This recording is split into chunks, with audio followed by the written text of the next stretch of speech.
Olá, queridos. Esta é a terceira aula sobre projeto de intervenção como TCC. Na primeira aula, dá uma olhadinha lá aqui no nosso canal. Na primeira aula nós falamos sobre o que é um projeto de intervenção como TCC. Na segunda aula nós abordamos as fases do projeto de intervenção. E agora nós vamos falar da estrutura do projeto de intervenção como TCC, pensando nele como uma proposta metodológica. É possível fazer um TCC no formato de projeto de intervenção.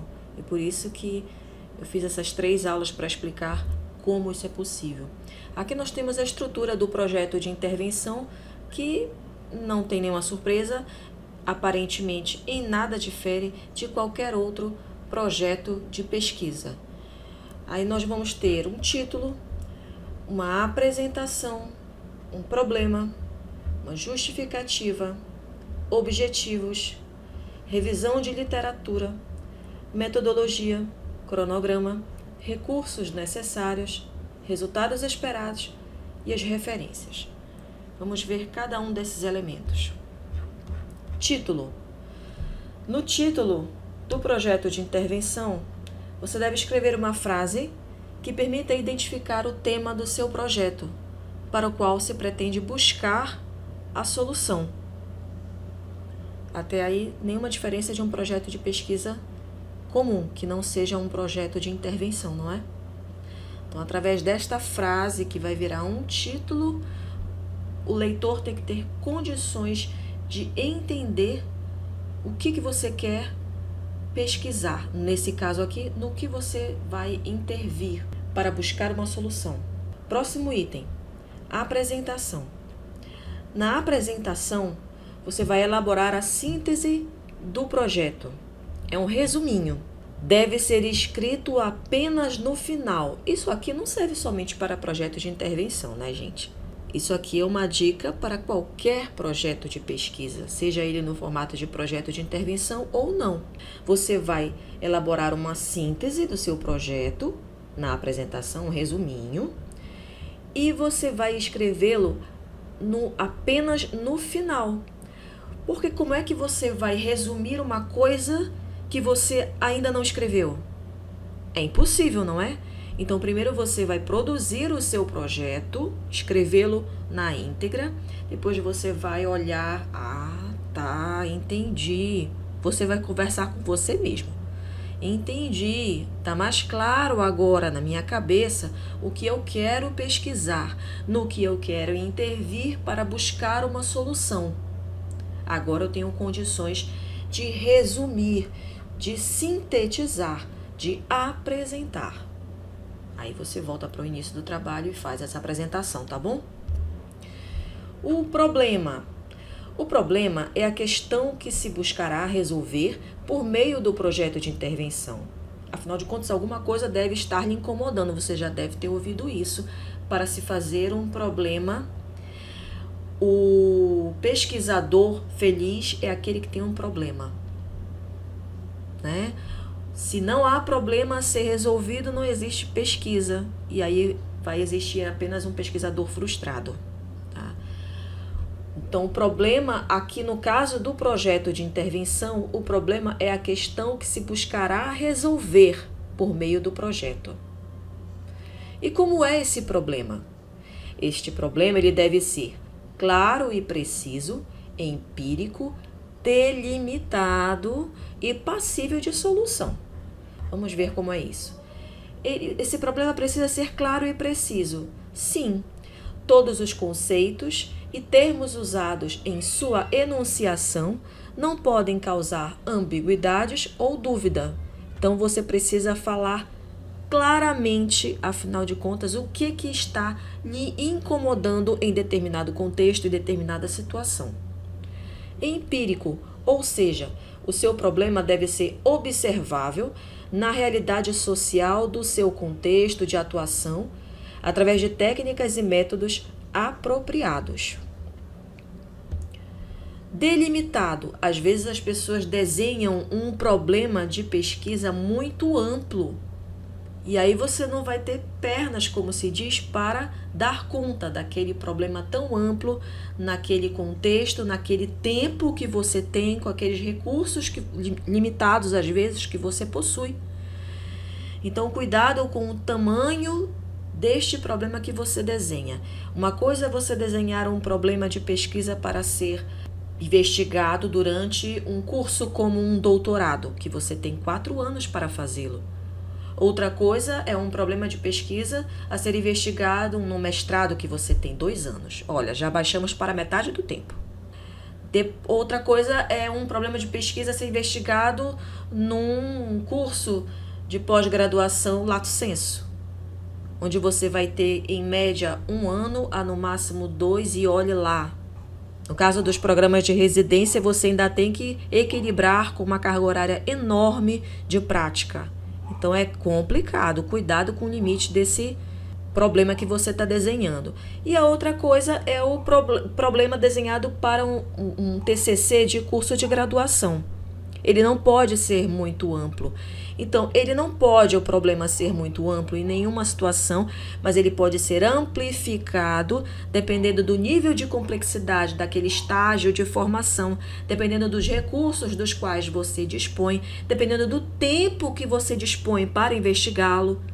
Tudo isso você tem que levar em conta quando for desenhado o seu problema no projeto de intervenção. Passível de solução, sim, se você não enxerga a possibilidade de solucionar aquele problema que você está visualizando, então não tem como fazer um projeto de pesquisa do tipo, principalmente do tipo intervenção. Na verdade, qualquer projeto de pesquisa, mas principalmente o projeto de intervenção, que você vai intervir na realidade. Para solucionar um problema, é incoerente você trabalhar um problema que ele não é passível de solução. É necessário que haja uma maneira, portanto, de produzir uma solução para o problema dentro de critérios metodológicos e de cientificidade. Então, dentro dos métodos de pesquisa, sejam qualitativos, quantitativos, quali-quantitativos, não importa, cientificamente, raciocinando, ok, mas ele deve ser passível de solução, senão não teria razão de sê-lo, tá? O problema do projeto de intervenção deve ser passível de intervenção local e estar relacionado tanto ao funcionamento das equipes, quanto de situações observadas na comunidade ou nas informações dos sistemas de informações das unidades de saúde, das escolas, das empresas, etc. Então, não é um problema que você vai inventar da sua cabeça, não é um problema teórico, é um problema que você observou lá naquela realidade local, que está relacionado, a intervenção local deve estar relacionada tanto ao funcionamento das equipes, quanto de situações observadas na comunidade, ou então na informação dos sistemas de informação das unidades de saúde, escola, empresa. Então, é uma intervenção na realidade local. A pergunta-chave para a formulação do problema é: em que intervir? Então, qual é o problema? O que está me incomodando? Em que eu vou intervir para investigar e posteriormente buscar uma solução? É assim que é o raciocínio do projeto de intervenção. Justificativa. A justificativa, ela é composta pelos fatores que determinaram a escolha do problema a ser resolvida no projeto de intervenção. Nós temos um vídeo apenas sobre justificativa de projeto de pesquisa. Dê uma olhada aqui no nosso canal. Então, o que justifica essa minha escolha por essa situação que está me incomodando, ou seja, por esse problema? Que fatores determinaram a minha vontade de resolver este problema, de buscar uma solução para esta comunidade, para esse sistema, para essas equipes? Que fatores? É a hora de você vender o seu peixe, de você lançar mão de todos os argumentos possíveis e aqueles que vocês ainda não pensou, mas que quanto mais você se apropriar do seu próprio trabalho, você vai ter condições de justificar o porquê de realizá-lo. A pergunta-chave para a formulação da justificativa é: por que intervir? Por quê? Sempre tenham isso em mente antes de produzir a sua justificativa. Objetivos do projeto de intervenção. Não é diferente dos objetivos dos projetos de pesquisa de maneira geral. O objetivo geral é a indicação daquilo que você pretende alcançar com a intervenção proposta e constitui a ação que conduzirá ao tratamento da questão indicada no problema. Então, o que eu quero atingir é a partir da minha intervenção na realidade e qual a minha ação que vai conduzir a essa questão indicada no problema. Aí eu tenho um objetivo geral e eu tenho objetivos específicos, que são passos para se chegar no objetivo geral. Como acontece isso? Os objetivos específicos, eles se relacionam com o objetivo geral. São quesitos que devem ser atingidos para que o objetivo geral seja alcançado. Ou seja, somados, os objetivos específicos conduzirão ao objetivo geral. Os objetivos específicos, eles são o detalhamento do objetivo geral. Eles derivam do objetivo geral. É o passo a passo do objetivo geral. A pergunta-chave para a formulação dos objetivos é: para que intervir? Para que intervir naquela realidade local? Descreva isso nos seus objetivos. Revisão de literatura. Também acontece em qualquer projeto de pesquisa, né? A revisão de literatura, ela resume a pesquisa bibliográfica sobre o tema escolhido. Aqui não é sobre, é sobre, né? A revisão de literatura deve fornecer as bases teóricas necessárias para compreender as questões concernentes ao problema e a intervenção proposta. Então, a revisão da literatura, ela vai ser a base para que você se aprofunde cada vez mais naquele assunto que você quer pesquisar, o assunto derivado do problema escolhido. Ela fornece as bases teóricas para você compreender essas questões envolvidas no problema de pesquisa. Trata-se de um levantamento sobre os conhecimentos de diversos autores que permeiam o tema escolhido, e as citações a qualquer documento devem ser feitas de acordo com a ABNT, isso aqui no Brasil, tá bom? Que é a Associação Brasileira de Normas Técnicas. Então vejam, certamente alguém já escreveu alguma coisa sobre este tema que você está querendo pesquisar. Então, além de a revisão de literatura servir de um aprofundamento teórico sobre o problema escolhido, ela também vai te fortalecer com argumentos e com conhecimento para falar sobre o assunto. Só que como você buscou esses conhecimentos? Como a gente diz no jargão da educação, foi beber na fonte de outros autores, ou seja, pessoas que já produziram essa literatura que não foi produzida por você, você precisa dar esse crédito. Por isso que nas citações e referências, os documentos devem obedecer às normas da ABNT, você mostrando de onde você tirou aquela inferência, aquele pensamento, tá? Que não foi somente da sua cabeça. Obviamente, quando você produz um TCC, um trabalho de conclusão de curso, tem raciocínios que você desenvolve da sua cabeça, sim. Mas você se baseou, para tanto, em literaturas anteriormente produzidas sobre aquela temática. É isso que eu estou dizendo. Tá? E aí, toda vez que você lança a mão de uma literatura que serviu de base para o seu raciocínio, você precisa dar o crédito ao autor, tá bom? A pergunta-chave para a formulação da revisão de literatura é: com base em quem intervir? Isso é o pensamento que deve permear toda a revisão de literatura. De acordo com os autores que você escolher, você vai determinar um certo caminho, uma certa visão sobre o objeto de pesquisa que você tem em mãos. Se você escolher os autores que seguem a linha A, você vai ter uma visão tendente para a visão desses autores do lado A. Se você escolher os autores que pensam de uma outra forma diferente, pensam B, você automaticamente, na produção do seu trabalho, você vai reproduzir a visão deles, porque a sua revisão de literatura está se baseando nesses autores que pensam de uma forma B, na linha B.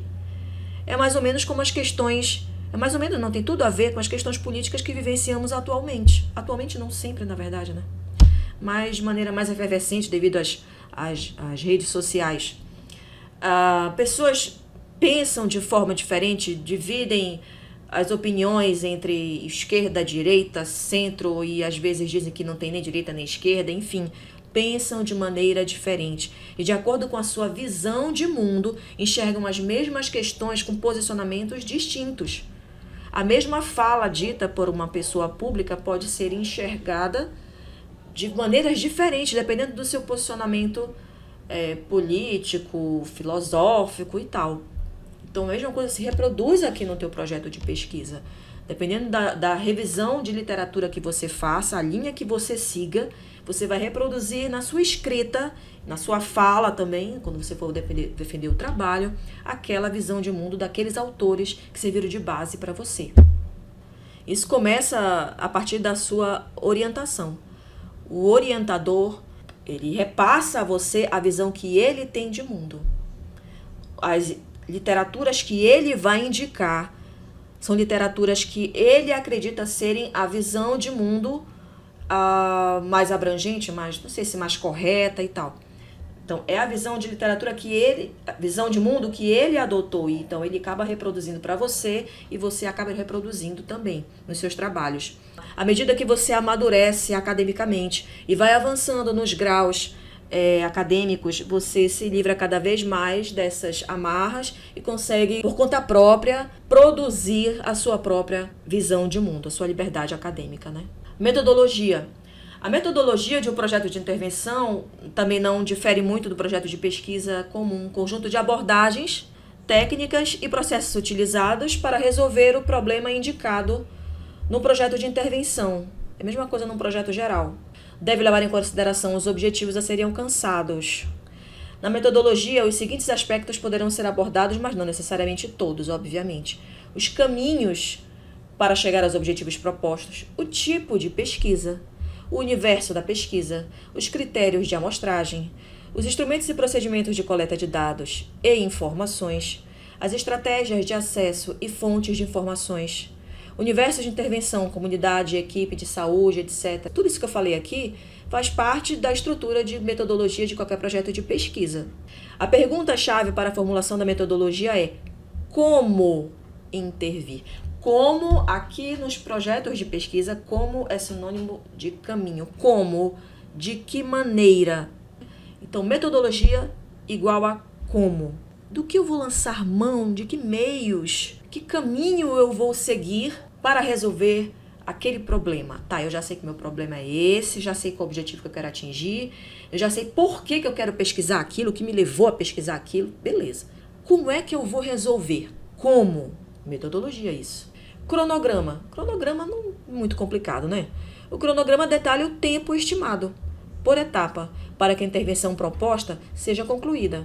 Expressa a compatibilização das atividades propostas com o tempo previsto para a realização do projeto como um todo. Deve ser formulado na forma de um quadro, com identificação das etapas e divisão de tempo por período, de acordo com a extensão do projeto, bem como os responsáveis pela realização de cada etapa-ação. Atenção para uma coisa aqui, olha só. Deve ser formulado na forma de quadro, com a identificação das etapas e divisão do tempo por período, de acordo com a extensão do projeto. Então, se você está na graduação, você planeja um projeto para um determinado período. Se você está numa pós-graduação, é outro período. Você tem outro tempo. Lembra do que eu falei? Uma pós-graduação lato sensu é um período de tempo. Já no estrito sensu do mestrado é um outro tempo. Um doutorado é um outro tempo maior, então esse cronograma ele vai variar conforme a etapa acadêmica que você se encontra. E aí você tem que planejar muito bem esse tempo, senão você se perde. Ele tem que ser muito preciso, esse cronograma, especificando o tempo, o que está acontecendo em cada etapa, que ação vai ser realizada em cada etapa e quem será responsável. Porque às vezes o projeto não é só seu, é em equipe. A pergunta-chave para a formulação do cronograma é: quando intervir? Porque tem a ver com tempo. Recursos necessários. Recursos e metodologia e cronograma andam juntinhos, tá? Os recursos são um conjunto de todos os elementos necessários à aplicação da intervenção. Eles podem ser recursos financeiros, recursos humanos, recursos materiais. Os itens básicos habitualmente descritos são material permanente, material de consumo, serviços de terceiros e recursos humanos. além da caracterização das fontes de financiamento, sejam estas internas ou externas. A pergunta-chave para a formulação dos recursos é: o que é necessário para intervir? Então, nesse momento aqui, vocês vão descrever com detalhamento o que é necessário de material ou de recursos humanos ou financeiros, ou seja lá qual for outro recurso, para se conseguir resolver aquele problema. Você já sabe como resolvê-lo, você já sabe quando resolvê-lo, mas que recursos eu preciso dispor para resolver esse problema. Então, é o detalhamento. Resultados esperados. A discussão dos resultados está relacionada diretamente aos objetivos indicados do projeto e deve dialogar com os dados da revisão da literatura. Primeira coisa, resultados esperados. Por que esperados? Porque isso aqui é um projeto de intervenção. Você está projetando uma coisa que ainda não aconteceu. Então, se você está projetando, você não pode apresentar resultados. Você pode, no máximo, apresentar resultados esperados, aquilo que se espera alcançar quando as ações que estão sendo projetadas no projeto de intervenção forem executadas. Então, a discussão dos resultados está relacionada diretamente aos objetivos indicados do projeto. Toda vez que você for escrever os seus resultados esperados, você dá uma olhadinha lá nos objetivos que você traçou. Tem tudo a ver uma coisa com a outra. Você não pode projetar resultados que estejam dissonantes lá dos objetivos. Não pode. Além disso, os resultados devem dialogar com os dados da revisão de literatura. Então, você olha primeiro para os objetivos e depois para a revisão da literatura. Tudo que você mencionar na literatura deve estar conectado com os resultados esperados. Na verdade, todos os itens do seu trabalho eles devem estar alinhavados. Todos eles devem conversar. A pergunta-chave para a formulação dos resultados é: o que se espera alcançar com a intervenção? Referências é a última parte do projeto de pesquisa, né? Como de qualquer um, que é uma lista de todas as referências bibliográficas utilizadas como base teórica para o seu projeto de intervenção. As referências bibliográficas identificam todos os documentos utilizados como base para a elaboração do projeto ou citados ao longo do trabalho. Devem ser elaboradas de acordo com a norma da ABNT. Ok? É isso, pessoal. Se vocês tiverem ficado com alguma dúvida, podem enviar um e-mail para mim. Tá aqui meu e-mail, monicaflorice@gmail.com. Podem se inscrever no meu canal, tá? Eu tô no Facebook, no Instagram e no LinkedIn. É só procurar por Mônica Florice, ok? Até o próximo vídeo. Tchau, tchau!